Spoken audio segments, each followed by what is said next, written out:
औज़ु बिल्लाहि मिनश्शैतानिर्रजीम बिस्मिल्लाहिर्रहमानिर्रहीम अल्लाहुम्मा सल्लि अला मुहम्मदिन व अला आलि मुहम्मद कमा सल्लैता अला इब्राहीम व अला आलि इब्राहीम इन्नका हमीदुम मजीद अल्लाहुम्मा बारिक अला मुहम्मदिन व अला आलि मुहम्मद कमा बारकता अला इब्राहीम व अला आलि इब्राहीम इन्नका हमीदुम मजीद रब्बि इश्रह ली सदरी व यस्सिर ली अमरी वाहलुल उक़दतम मिन लिसानी यफ़क़हू क़ौली रब्बना ज़िदना इल्मा या मुक़ल्लिबुल क़ुलूब सब्बित क़ल्बी अला दीनिक आमीन।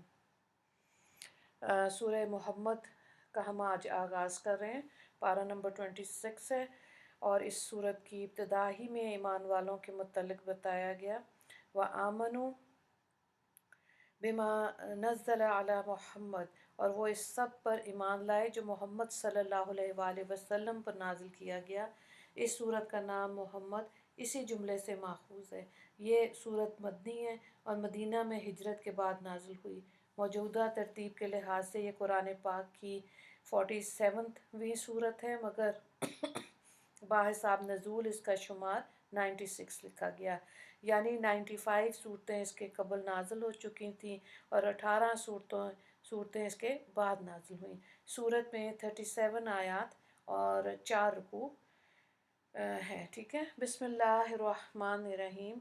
अल्लज़ीना कफ़रू वसद्दू अन सबीलिल्लाहि अज़ल्लु आमालहुम वल्लज़ीना आमनू व आमिलुस्सॉलिहाति व आमनू बिमा नुज़्ज़िला अला मुहम्मदिन व हुवल हक़्क़ु मिर रब्बिहिम कफ़्फ़रा अन्हुम सय्यिआतिहिम व अस्लहा बालहुम ज़ालिका बिअन्नल्लज़ीना कफ़रू वत्तबउल बातिला व अन्नल्लज़ीना आमनू इत्तबउल हक़्क़ा मिर रब्बिहिम कज़ालिका यज़रिबुल्लाहु लिन्नासि अमसालहुम। जो लोग काफिर हुए और अल्लाह के रास्ते से रोका, खुदा ने उनके अमल कलअदम करार दिए, और जो लोग ईमान लाए उन्होंने अच्छे काम किए और वो इन सब पर ईमान लाए जो मोहम्मद सल्लल्लाहु अलैहि वसल्लम पर नाजिल किया गया, और वो इनके रब के पास से वाक़ई अमर वाक़ई है। अल्लाह ताला इनके गुनाह इन पर से उतार देगा और उनकी हालत दुरुस्त रखेगा। ये इसी वजह से है कि काफिर तो गलत रास्ते पर चले और अहले ईमान सही रास्ते पर चले जो इनके रब की तरफ से है। अल्लाह ताला इसी तरह लोगों के लिए उनके हालात बयान फरमाता है। तो इस सूरत के मरकज़ी मज़ामीन हस्बे ज़ैल हैं। नंबर 1 देखें, इस्लाम की मुखालफत करने वाले और दीन इलाही को नीस्त तो नाबूद करने की कोशिश करने वाले दुश्मनान हक़ से जहाद और क़िताल की इजाज़त दी जाती है। दूसरा ये कि जहाद और क़िताल से मुतल्लिक़ असूली हदायत अहकाम दिए जाते हैं। और तीसरा यह कि मुनाफ़िकीन और इनकी रेशा दवानियों की निशानदेही फरमाई जाती है। नंबर 4 अताअत इलाही और इत्तिबाए रसूल की ताकीद फरमाई जाती है। नंबर 5 दुनिया की ज़िंदगी की हकीकत बताई जाती है कि ये एक ज़माना मोहलत है और आजमाइश का दौर है। नंबर 6 बुखल की मज़म्मत फरमाकर अल्लाह के रास्ते में खर्च करने का हुक्म दिया जाता है। नंबर 7 कुफ़ार मुशरिकीन की दुनिया और आखिरत में नामुरादियों की पेशन गोई फरमाई जाती है और मुसलमानों के इंजाम की कामयाबी की बशारत दी जाती है।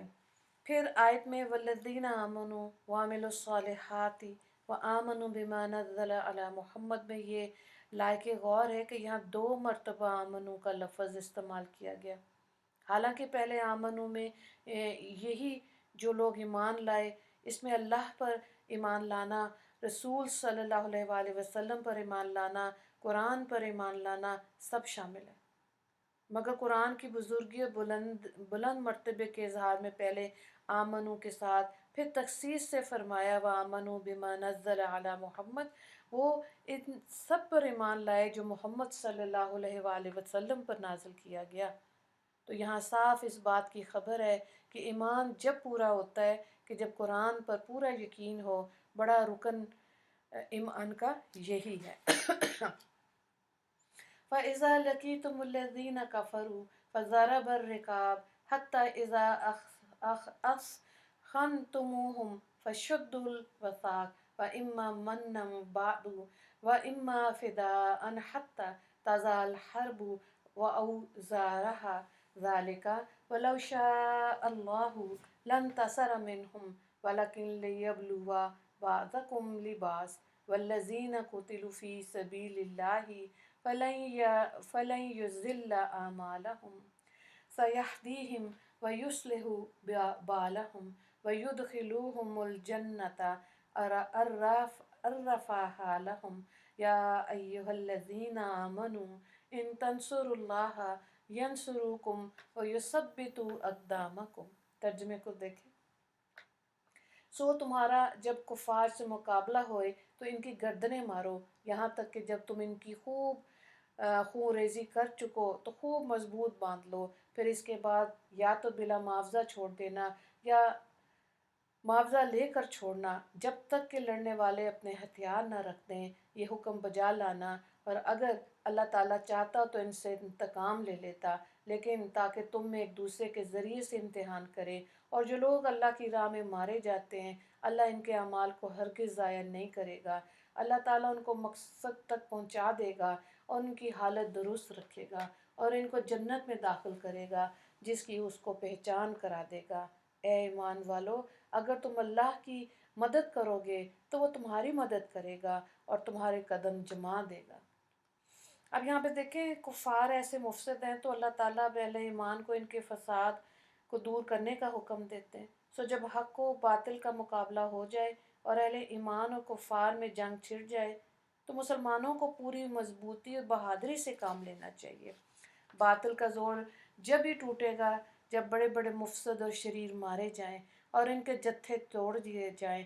इसलिए हंगामे का राज में सुस्ती और काहली, बुज़दिली और तवफ़ुक यानी कि देरी को ज़रा ना ये नहीं करनी चाहिए, और दुश्मनाने खुदा की गर्दनें मारने में कुछ हेजिटेशन नहीं होनी चाहिए, रोकना नहीं चाहिए अपने आप को। अब इनकी काफ़ी खून रेज़ी के बाद अहले ईमान की धाक बैठ जाए और इन मुफसदीन का ज़ोर टूट जाए, उस वक्त इनको कैदी भी बना सकते हो। ये कैदोबंद इनके लिए मुमकिन है कि इबरत का काम दे और मुसलमानों के पास रह के इनको अपनी और अहले इस्लाम की हालत जांचने और इस्लामी तालीमात में गौर करने का मौका मिले।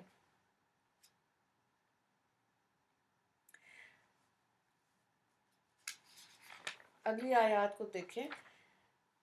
अच्छा, सारे आयत से पहले यहाँ पे शहदा की जो बात आ रही है, और शहदा यानी अल्लाह की राह में अपनी जान कुर्बान कर देने वालों की खसूसियत में हदीस में रवायत है कि नबी करीम सल्लल्लाहु अलैहि वसल्लम ने इरशाद फरमाया कि शहीद के लिए अल्लाह ताला के पास 6 बातें। अव्वल, खून टपकने में इसके गुनाह माफ़ हो जाते हैं। दूसरा, बहिश्त में जो इसकी जगह है वो दिखाई जाती है। तीसरा, वो कब्र के अजाब से महफूज रहता है और बड़ी घबराहट से बेखौफ रहता है। सुभान अल्लाह। चौथा, इज़्ज़त का ताज इसके सर पर रखा जाता है, एक याकूत इसमें दुनिया का और दुनिया की सब चीज़ों से बेहतर है। अल्लाह अकबर। और पांचवा ये कि 72 हूरों से इसका निकाह होता है। और छठा, इसके रिश्तेदारों में से 70 आदमियों के हक़ में इसकी शफाअत कबूल होती है। सुभान अल्लाह, सुभान अल्लाह, अल्लाह अकबर। अगली आयत को देखें। वल्लज़ीना कफ़रू फ़तअसन लहुम व अज़ल्ल अमालहुम ज़ालिका बिअन्नहुम करिहु मा अंज़लल्लाहु फ़अहबत अमालहुम अफ़लम यसीरु फ़िल अर्ज़ि फ़यंज़ुरु कैफ़ काना आक़िबतुल लज़ीना मिन क़ब्लिहिम दम्मरल्लाहु अलैहिम वलिल काफ़िरीन अमसालुहुम ज़ालिका बिअन्नल्लाह मौलल लज़ीना आमनु व अन्नल काफ़िरीन ला मौला लहुम। तर्जुमे को देखें। और जो लोग काफिर हैं उनके लिए तबाही है और उनके अमाल को अल्लाह ताला कलदम कर देंगे। ये इस सबब से हुआ कि उन्होंने अल्लाह ताला के उतारे हुए अहकामात को नापसंद किया। सो अल्लाह ताला ने इनके अमाल को ज़ाया कर दिया। क्या ये लोग मुल्क में चले फिरे नहीं? उन्होंने देखा नहीं जो लोग इससे पहले हो गुजरे हैं इनका अंजाम क्या हुआ, कि अल्लाह ताला ने उन पर कैसी तबाही डाली। और इन काफरों के लिए भी इस किस्म के मामलात होने को हैं। ये इस सबब से कि अल्लाह ताला मुसलमानों का कारसाज है और काफरों का कोई कारसाज नहीं है। तो यहाँ आयत में خالص کافروں کی دنیا اور آخرت کی تباہی کا سبب بتایا گیا۔ یہ سبب سے ہوا کہ انہوں نے اللہ تعالیٰ کے اتارے ہوئے احکام کو ناپسند کیا۔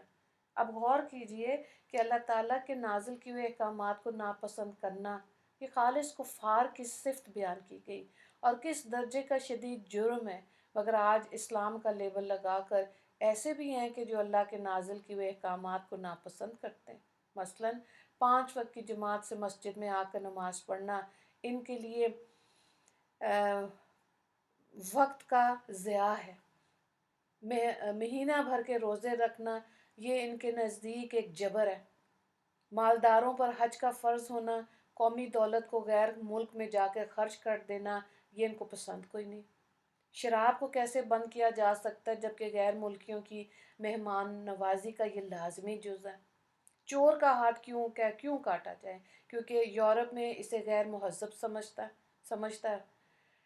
اور شادی شدہ زانی کو سنسار کیسے کیا جائے؟ یہ بے رحمی کی سزا ہے۔ سود کو بند کیسے کیا جائے؟ اس کے بغیر تو تجارت و معاشرہ میں ترقی نہیں ہوگی۔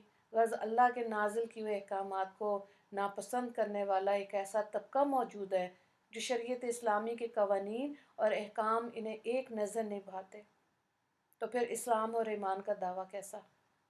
حضرت عبداللہ بن عمر رضی اللہ تعالیٰ عنہ سے روایت ہے کہ رسول اللہ صلی اللہ علیہ وآلہ وسلم نے فرمایا، تم میں کوئی شخص ایماندار نہیں ہو سکتا جب تک اس کی خواہش اس دین کے تابع نہ ہو جائے جو میں لایا ہوں۔ اب تو وہ وقت ہے کہ اپنی خواہشات کو دین کے تابع بنانا تو درکنار، اب تو مظلوم دین کو اپنی خواہشات کا تابع بنا رہا ہے۔ اللہ تعالیٰ ہماری حالت پہ بس رحم ہی فرمائے اور ہماری اصلاح کی صورتیں غیب سے اللہ پیدا کرے، آمین۔ الغرض دین ایمان اسلام، اللہ اور اس کے رسول صلی اللہ علیہ وآلہ وسلم سے وابستگی اور تعلق، یہ دونوں جہان میں کامیابی کا باعث ہے، اور اس سے دوری اور بیزاری اور علیحدگی دین و دنیا دونوں کی تباہی اور بربادی ہے۔ تو اللہ تعالیٰ ہمیں محفوظ رکھے۔ اس صورت کے رکوع نمبر 1 سے ریلیٹڈ 4 سوالات ہیں۔ اس صورت کے مرکزی مضامین تحریر کریں۔ دوسرا سوال ہے آمنو کی وضاحت کریں، آیت نمبر 2۔ تیسرا سوال ہے کفار کے بارے میں اللہ کا حکم تحریر کریں، آیت نمبر 4۔ اور چوتھا سوال ہے کہ شہداء کی شان میں حدیث پاک بیان کریں، آیت نمبر 5 til 7۔ دعا کر لیتے ہیں۔ اللہم انی اسألک ایمانا کاملا ویقینا صادقا ورزقا واسعا وقلبا خاشعا ولسانا ذاکرا ورزقا حلالا طیبا وتوبة قبل الموت وراحة عند الموت ومغفرة وراحة بعد الموت والعفو عند الحساب والفوز بالجنة ونجاة من النار برحمتک یا عزیز و یا غفار۔ ربنا زدنا علما اللہم الحقنا بالصالحین، آمین یا رب العالمین۔ وآخر دعوانا ان الحمد للہ رب العالمین۔ اللہم اغفر للمسلمین والمسلمات والمؤمنین والمؤمنات۔ السلام علیکم ورحمۃ اللہ وبرکاتہ۔